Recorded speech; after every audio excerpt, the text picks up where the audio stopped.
সুপ্রিয় দর্শক, আসসালামু আলাইকুম। এই মুহূর্তে দেশ এবং দেশের বাইরে যারা দেখছেন, জীবনের গল্পে আপনাদের স্বাগত জানাচ্ছি। আসলে আমরা বিভিন্ন গল্প নিয়ে আপনাদের সামনে আসি, কিন্তু আজকে এমন একটি ঘটনা যেটা আপনারা শুনলে অবাক হয়ে যাবেন। তো আমরা সরাসরি তার কাছে চলে যাব।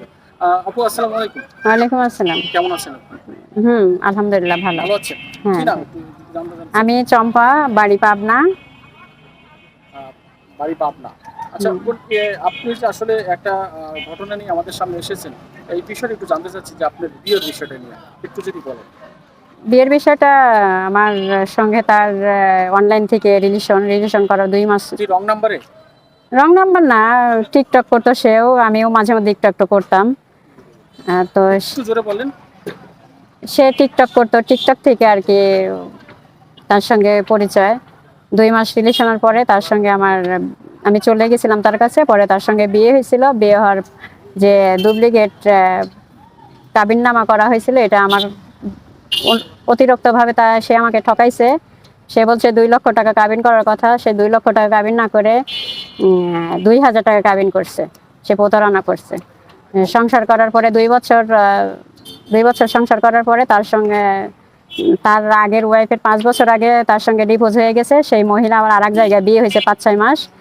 তার সঙ্গে রিলেশন শুরু হয়েছে। সেই জন্য আমার সাথে টর্চারিং করে, বিভিন্নভাবে ঝগড়া গ্যাঞ্জাম করে, বাড়িতে অশান্তি করে। সেই ক্ষেত্রে আমার কাছ থেকে সে টর্চারিং করে সে আমার কাছ থেকে ডিভোর্স নিছে এবং কি ব্ল্যাকমেল করে মেম্বারদের দিয়ে মানে আমাকে স্বীকারোক্তি নেওয়াইছে যে আমি আমার নিজের ইচ্ছাকৃতভাবে তাকে ডিভোর্স দিচ্ছি কিনা। মেম্বার দিয়ে ভিডিও করাইছে। এগুলো মানে আমাকে ব্ল্যাকমেল করে, আমাকে হুমকি দামকি দিয়েছে মেরে ফেলানোর জন্য, যে মেরে ফেলবে হ্যান ত্যান। বিভিন্নভাবে সে আমার কাছ থেকে ডিভোর্সটা নিয়ে নিছে। ডিভোর্সটা নিয়ে নেওয়ার পরে মানে আগের বউয়ের সাথে তার এখন রিলেশন আছে, সেজন্য আমার সাথে এগুলো করছে। তো এখন শুনতেছি তাকে নাকি সেই আর একটা ছেলের সংসার করতেছে, সেখান থেকে নিয়ে এসে ওই মহিলাটাকে নাকি আবার বিয়ে করবে। সে কেমন ধরনের নিকৃষ্ট একটা মানুষ, তাদের কাছে বিয়ে ভাঙা আর করা কোনো ব্যাপার ব্যাপার না। আচ্ছা, আপনি কি জানতেন এই রিলেশনের সময় তার আরেক ওয়াইফ আছে বা সেই সংসার ছিল তার, এরকম না, আমি এটা জানতাম না। জানতেন না? না। এটা কতদিন সম্পর্ক পর তার সাথে জড়ালেন?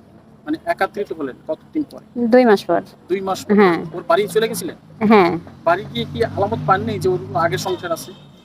না, ওনার সাথে তো 3 বছর আগে ডিভোর্স হয়ে গেছিল।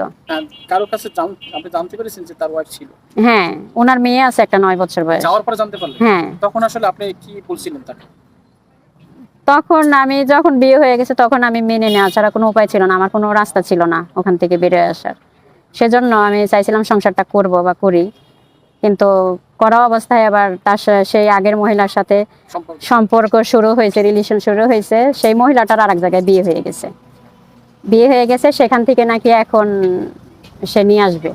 আচ্ছা, একটু আমরা পিছনে যাইব। সেটা হলো যে আপনি যখন এর সাথে রিলেশনে জড়ালেন এবং আপনার তো একটা পরিবার আছে, হ্যাঁ। তো তাদের সাথে কি সমন্বয় ছিল যে আসলে আমি সম্পর্ক করতে চাচ্ছি, বিয়ে করতে চাচ্ছি? তারা কি জানে? মানে আমার আগের হাজবেন্ড, আপনার পরিবার? আমার পরিবার কেউ জানে না এগুলো কিছু না। আচ্ছা, বিয়ের পরে কি জানলো তারা? হ্যাঁ, বিয়ের পরে জানতে পারছে, খোঁজাখুঁজি করছে সবাই, কোথায় গেছি ফোন অফ, তখন জানতে পারছে। আরেকটু বিষয় যে আপনি প্রথম সংসার যে ছেড়ে দিয়েছেন, আপনি নিজে ইচ্ছে ছেড়ে দিয়েছিলেন? আমি তো বলছি ওই সম্পর্কটা না টানতে, আমি যে ওইটা আমি টানতে চাচ্ছি না। তাহলে এখন আসলে মূলত আপনার কাছে কি জোর করে তিনি ইসলামে ছাড়াছাড়ি একটা? মোট কথা সে আমার কাছ থেকে টর্চারিং করে, গ্যাঞ্জাম ঝগড়া করে, মারধর করে। যেহেতু ওই মহিলার সাথে তার রিলেশন শুরু হয়েছে, তাকে নিয়ে এসে আবার বিয়ে করবো। ওই মহিলা অলরেডি সংসার করতেছে এখনো, সেখান থেকে নিয়ে এসে নাকি সে বিয়ে করবে আবার। বুঝতে পারছেন? এর সাথে মানে আমি থাকলে তো এটা এত সহজ হবে না, সেজন্য আমাকে বাধ্য করছে ডিভোর্স দিতে। হয়তো আমি নিজের ইচ্ছাকৃতভাবে দিয়ে আসছি, কিন্তু সে আমাকে টর্চারিং করছে বিভিন্নভাবে, সেজন্য আমি ডিভোর্সটা দিয়ে আসছি, দিতে বাধ্য হয়েছি। আরেকটা বিষয় যে আপনি যে বললেন যে আপনার বিয়ের 6 মাস পরে জানতে পারছেন যে আপনার কাবিন 2 নাম্বার। 6 মাস আপনি বিয়ে করার 6 মাস পরে জানতে পারছেন, তাই না? তার আগে তো আপনি 6 মাস আপনার তার সাথে সংসার করছেন। হ্যাঁ হ্যাঁ হ্যাঁ, সেটা পুরোপুরি অবৈধ ছিল। হ্যাঁ হ্যাঁ। সেই বিষয়ে কি?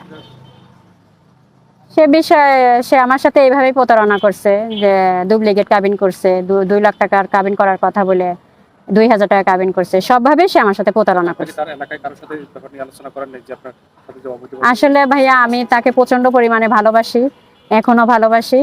তাই আমি কখনো কোনোদিনও তারে আমি মানুষ দিয়ে হ্যারেস করাইনি।